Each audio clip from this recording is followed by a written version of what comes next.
Tapi ada hikmahnya kalau disebut namanya, ada hikmahnya. Supaya yang kaya itu mendengarkan nama Atta, pasti termotivasi. Masa nak kalah kasih baco 1 juta nasumban saya ini adalah direkturnya BTN Herlita. Ini contoh ini Pak Haji, contoh ini Pak Haji, contoh. Pasti tergugah itu, termotivasi. Masa sederhana hidupnya dia bisa menyumbang, sedangkan saya orang berada tidak bisa menyumbang Pak. Jadi menyebut nama ada juga hikmahnya dan jadi persoalan ikhlas itu tergantung di sini, bukan di sini. Tergantung niat.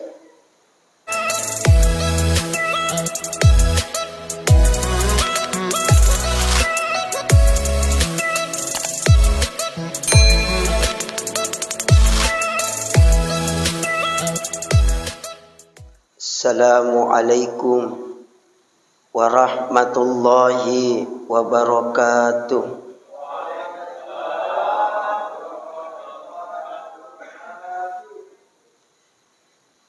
Bismillahi masya Allah,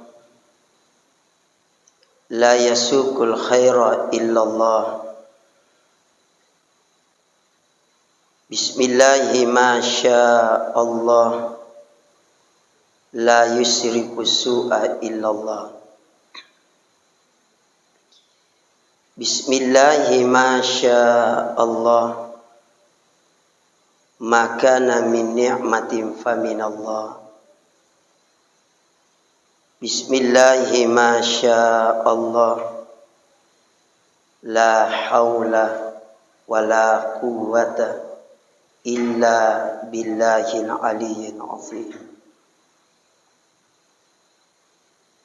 Allahumma salli ala sayyidina Muhammad wa ala alihi wa ashabihi al-akhyar ajma'in.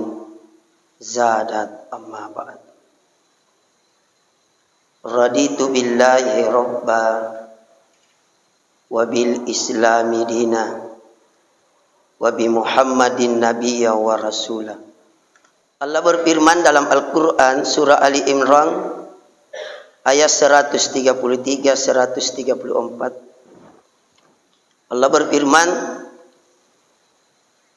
Bismillahirrahmanirrahim. Wasari'u ila maghfiratin min rabbikum wa jannatin arduhas samawati wal ardh u'iddat lil muttaqin. Ini ayat 133. Artinya, bersegeralah kamu mencari ampunan dari Tuhanmu dan mendapatkan surga yang luasnya seluas langit dan bumi yang disediakan bagi orang-orang yang bertakwa. Ayat 133 ini kita diperintahkan oleh Allah. Apa perintah Allah? Wasari'u, bersegeralah, berlomba-lombalah, kata Allah. Kalau dalam ayat lain itu mirip dengan bunyinya ini, fastabiqul khairat, berlomba-lomba dalam kebaikan. Kalau dalam tafsir Jalalain, berlomba-lombalah, bersegeralah, ada dua di situ yang dimaksud. Berlomba-lombalah dalam kebajikan dan ketakwaan. Berlomba-lombalah dalam ketaatan, berlomba-lombalah dalam kebaikan, berlomba-lombalah dalam beramal saleh seperti ini.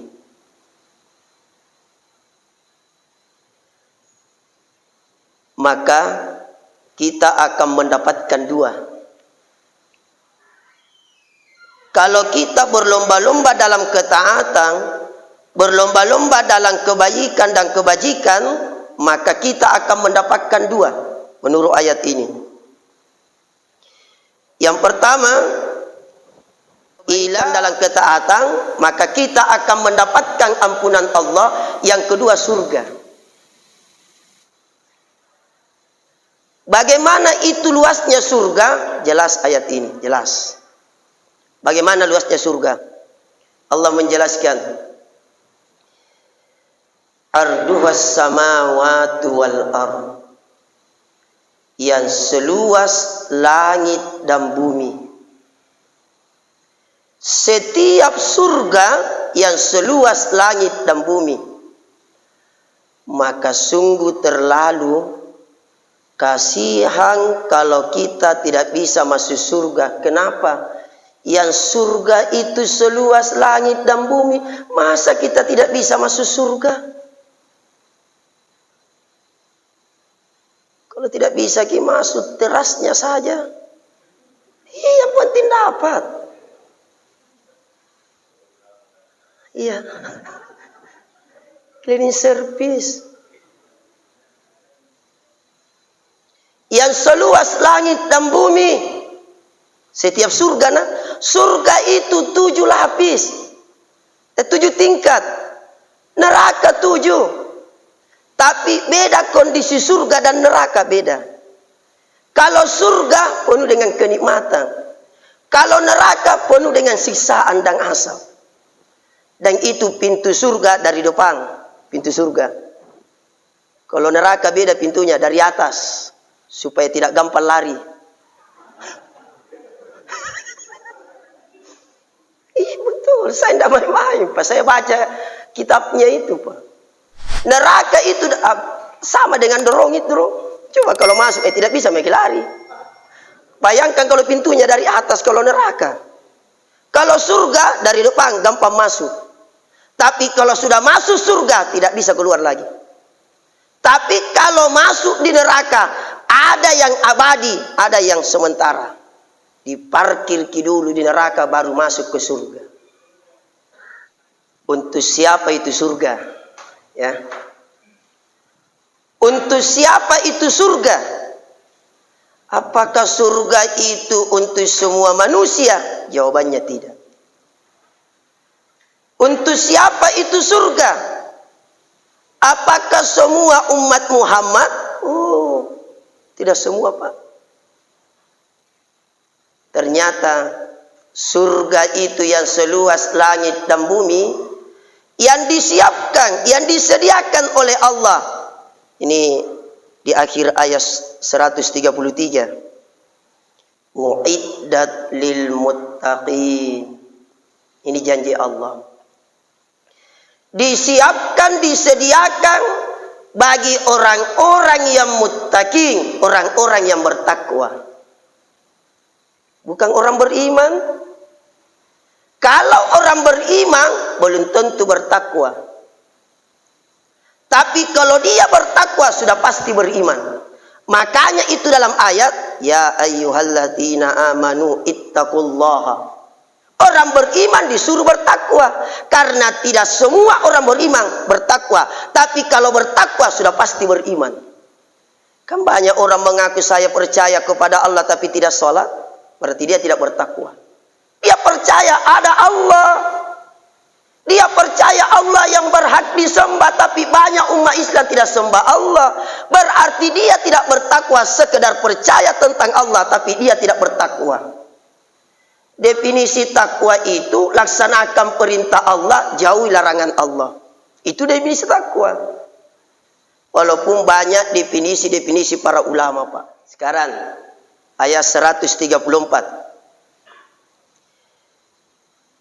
Yang manakah dikatakan orang-orang yang bertakwa?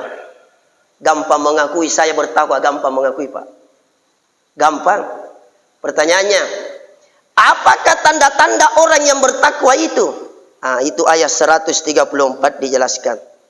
Ayat selanjutnya dalam surah Ali Imran. Ini ciri-ciri orang yang bertakwa. Mudah-mudahan kita termasuk ini tanda-tanda orang yang bertakwa. Amin. Sehingga kita mendapatkan ampunan dan surga Allah Subhanahu wa taala.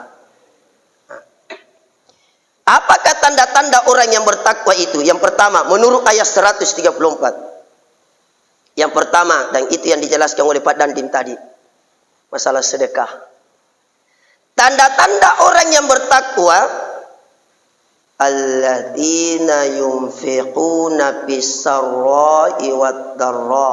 Itu tanda-tanda pertama.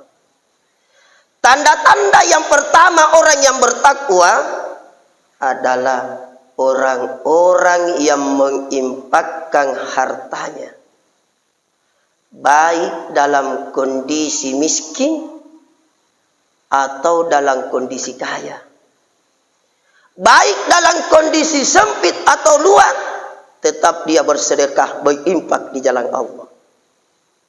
Kan biasanya kita kan nanti menyumbang, bersedekah, berinfak kalau kaya kan. Tapi kalau miskin, disinilah tantangannya. Bisa kakak istiqomah dalam kebaikan dan ketaatan. Apalagi membangun masjid. Oh ya Allah. Masjid itu kan kata Nabi, membana masjidan banallahu lahu baitan fil jannah. Barang siapa yang membangun masjid lillahi ta'ala, lillahi ta'ala, menyumbang masjid lillahi ta'ala, membangun masjid lillahi ta'ala, memakmurkan masjid lillahi ta'ala, maka apa kata Nabi? Allah akan membangunkan istana emas di surga. Istana emas. Cincin emas saja didapat di jalan, luar biasa bahagia. Betul ini Pak. Pak Danding, hadiah kerupus saja didapat, luar biasa bahagia. Ini istana emas. Istana emas. Tapi karena Allah membangun masjid. Karena ada juga membangun masjid bukan karena Allah. Ada U di Bali B. Tidak perlu dikembangkan toh, perlu dikembangkan. Ya. Dan selalu saya sampaikan, tidak ada orang bangkrut gara-gara sedekah. Tidak ada jatuh miskin gara-gara orang yang berinfak. Tidak ada sejarahnya itu. Allah akan ganti lebih baik dan lebih banyak Pak. Dan itu berinfak, bersedekah tidak perlu banyak. Biar sedikit, yang penting ikhlas dan istiqomah. Biar 5.000 kalau setiap hari Jumat. Yang penting istiqomah. Itu kekuatan sedekah. Ini keutamaan sedekah, infak. Kata Nabi, da'u mardakum bis sadaqah. Obati penyakitmu dengan sedekah. Itu perintah Nabi itu. Obati penyakitmu dengan sedekah. Baik penyakit lahir atau penyakit batin, obati dengan sedekah.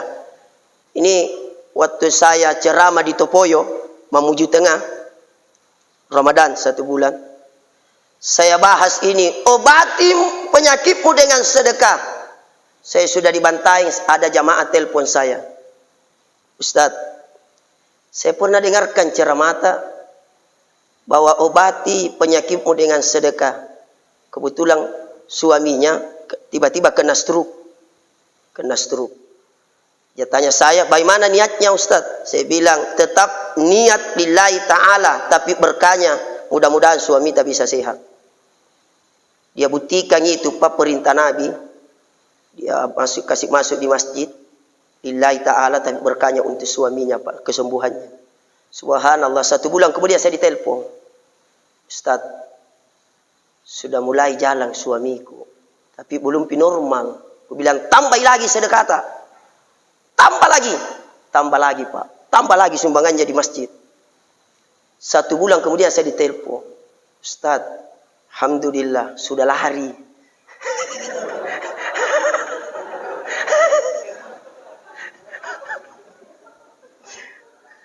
Saya tidak bohong ini Pak.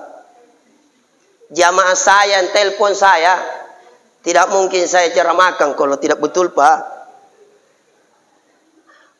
Nabi kan tidak mungkin bohong kan. Obati penyakitmu dengan sedekah. Saya sendiri pernah alami Pak, saya lumpuh Pak dengan kekuatan sedekah. subhanallah, Allah memberikan mukjizat dengan sedekah itu. Dan itu sedekah tidak mesti materi, tidak mesti uang, tidak mesti harta. Kata Nabi, ternyata itu sedekah tidak mesti materi, kata Nabi. Apa kata Nabi? Bikulli tasbihatin sadaqah. Setiap bacaan tasbih subhanallah itu sedekah. Tidak perlu materi. Itu gunanya setiap selesai salat sikir-sikir dulu, jangan langsung keluar. Seperti ada orang yang kejar. Weh, sikir-sikir girong. Asikir sente, kecil dulu. Subuh. Apalan-palan saku. Halaman 2. Ber. Apalan-palan pak. Nabi bilangnya malaikat, weh, siapa kejar kau? Pelan-pelan. Karena itu sedekah itu. Dan ingat, yang paling afdal dipakai bersikir jari-jari tangan. Kenapa? Semua yang dipakai bertasbih dan bersikir menjadi saksi di hadapan Allah Subhanahu wa taala. Jadi setiap pergelangan ini akan menjadi saksi di hadapan Allah kalau dipakai bersikir. Apakah tidak bisa pakai tasbih? Boleh. Hanya mempermudah menghitung itu kalau pakai tasbih. Tapi alangkah abdalnya pakai ini. Subhanallah. Bikulli tahmidatin sadaqah.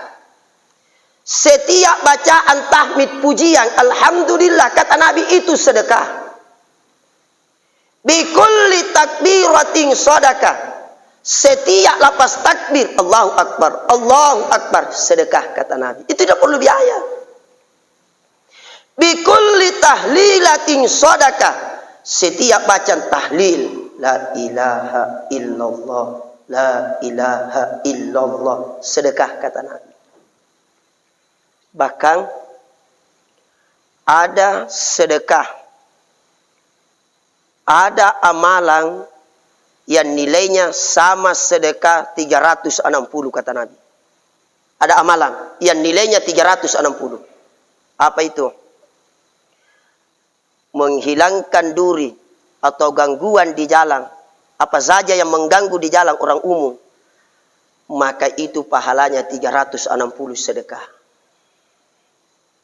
Ambil duri di jalan, 360 sedekah. Tapi sekarang sengaja bikin polisi tidur di jalan. Astagfirullah. Dosa kok itu, dosa kok. Betul, dosa ki. Bayangkan kalau orang jatuh kesian sementara hamil, meninggal, mati juga anaknya, siapa yang tanggung dosanya itu? Ini orang tidak berpikir mudaratnya. Nak anak balak-balak ini ya tonjan turenna. Tantan tonjin tuh. Minta maaf ini. Ya. Jadi jangan biasakan bikin polisi tidur di jalan. Bikin rusak-rusak saja mobil itu, Pak. Kenapa? Saya yang korban, Pak Ketua, saya korban. Kalau kencang-kencang mobilku baru jauh tasia kan tidak pakai rel lagi. Luncur saja itu. Biasa hancur mobilnya mobil. Apa balnya itu mobil, Pak? Kenapa? Itu karena pelakunya polisi tidur itu. Memang lolos kok dari tilang, tapi nak keele. Jadi jangan biasakan, Pak. Jadi Nabi perintahkan ambil gangguan di jalan, pahalanya sama bersedekah 360. Jangan main-main, Pak. Kalau tidak bisa itu ada amalan. Cukup salat duha 2 rakaat. Setiap hari 2 rakaat. Pahalanya sama bersedekah 360 sedekah. Saya kira itu saja. Sudah mau isi.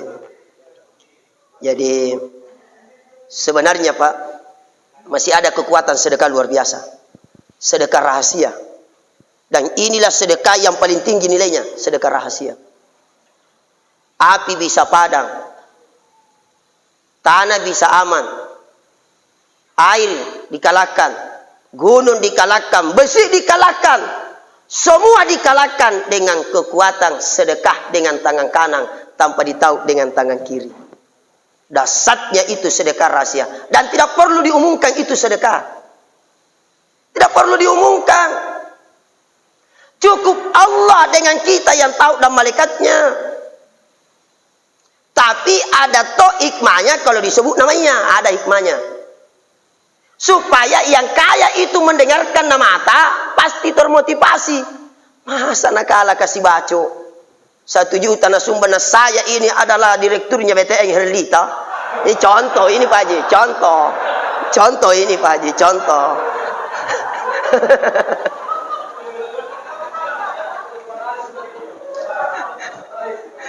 Minta maaf, contoh saja Pak Haji ya. Contoh. Pasti tergugah itu, termotivasi. Masa sederhana hidupnya dia bisa menyumbang. Sedangkan saya orang berada tidak bisa menyumbang Pak. Jadi menyebut nama ada juga hikmahnya dan jadi persoalan ikhlas itu tergantung di sini, bukan di sini. Tergantung niat. Jadi ciri-ciri orang yang bertakwa, orang yang berinfak. Yang kedua, ciri-ciri orang yang bertakwa. Kata Allah, wal qasiminal ghaib, adalah orang yang menahan hawa nafsunya. Bisa marah tapi bisa menahan nafsunya. Tahan nafsu. Dan orang yang suka menahan amarah, itulah yang diridhoi oleh Allah. Tapi orang yang melampiaskan hawa nafsunya, kemarahannya, maka murka Allah turun kepadanya. Yang ketiga, ciri-ciri orang yang bertakwa. Wal afina anin nas, adalah orang yang senang memaafkan sesama manusia. Itu ciri-ciri orang yang bertakwa. Tadi marah, sudah marah dia maafkan orang. Kan ada orang begini. Ada sifatnya orang cepat marah, lambat reda. Ada cepat marah tapi dia cepat minta maaf. Ada orang cepat marah, lambat minta maaf. Cepat marah ini yang paling buruk ini. Ada juga alhamdulillah, ya tidak gampang marah, cepat memaafkan. Itu manusia luar biasa itu. Dan ingat, saya sampaikan, jangan sekali-kali tidak memaafkan orang. Kenapa? Allah saja memaafkan sesama hambanya. Apalagi kita sesama manusia. Masa tidak maafkan orang, Pak? Ingat, perlu kita pahami, tidak ada manusia yang tidak punya salah. Mari kita saling memaafkan. Dan kita manusia pasti saling memaafkan, Pak. Kapan tidak dimaafkan orang? Maka apa kata Allah? Saya gampang. Kau minta maaf sama saya, ampuni kata Allah. Tapi kalau Anda tidak dimaafkan sesama manusia, kata Allah, maka saya tidak maafkan kalau Anda belum menyelesaikan kepada sesama manusia. Saya kira cukup sekian. Lebih dan kurangnya mohon dimaafkan. Terima kasih atas perhatiannya. Mohon maaf segala kekurangan. Dan sebagai kesimpulan, yang pertama, mudah-mudahan kita mendapatkan ampunan Allah dan surga Allah Subhanahu wa taala yang seluas langit dan bumi, yang tentunya melalui mari kita senantiasa berinfak, bersedekah, tidak perlu banyak, biar sedikit, yang penting istiqamah dan ikhlas. Yang kedua, mari kita selalu menahan amarah. Yang ketiga, mari kita saling memaafkan, selalulah memaafkan sesama. Dan mudah-mudahan kita termasuk manusia yang golongan orang-orang yang terbaik, orang baik, dan kita mendapatkan surga dan ampunan Allah Subhanahu wa taala. Lebih dan kurangnya mohon dimaafkan. Akhirud da'wana wabillahi taufiq wassa'adah. Wallahu mu'afi ila aqwamit thariq. Summa assalamu alaikum warahmatullahi wabarakatuh.